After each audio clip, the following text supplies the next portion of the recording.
Manual labor in agriculture is dying. In 2026, the real money isn't just in growing crops, it's in the technology that protects them. While a manual laborer takes hours to spray a single acre, one agricultural drone can cover 50 acres in a single day, saving 90% water and 40% in chemical costs. This is drone as a service. With the Indian government pushing the PM Kisan Drone Yojana, rural entrepreneurs are now earning between 50,000 to 1.5 lakh rupees a month without owning a single inch of land. Today, we're breaking down the business model, the training, and the profitability of the 2026 drone revolution. This isn't just a flying toy. These drones use normalized difference vegetation index sensors. They see what the human eye cannot, identifying pest attacks and nutrient deficiencies before a single leaf turns yellow.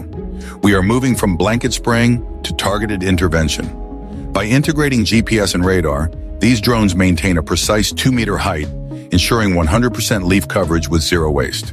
For a techpreneur, this means offering a service that is 5 times faster than traditional methods. Let's talk considering the numbers.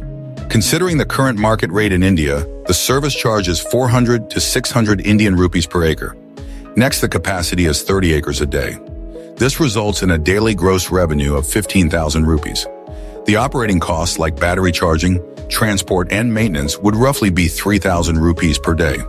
Therefore, the monthly net profit, even working just 15 days a month, would be over 1.5 lakh rupees. The investment is only the price of a drone. A professional drone costs around 5 to 10 lakh Indian rupees. But here's where the finance pillar comes in. Under current 2026 schemes, the government provides 40% to 50% subsidies for drones for agri-graduates and rural youth. For women entrepreneurs, this can even go up to 60%. To start legally, you need a remote pilot license from a DGCA authorized center. A 1-week course that is the most valuable certification in the agri-tech sector today. The future of horticulture is autonomous. Drone as a service is the ultimate low-risk, high-reward business for the tech-savvy generation. In the description below, I've linked the DGCA training centers in the 2026 drone subsidy guidelines. If you want a step-by-step guide on how to get your pilot license for free under government schemes, hit the like button and let me know in the comments. Subscribe for more horticulture finance. I'm GreenSavvy. See you in the next one.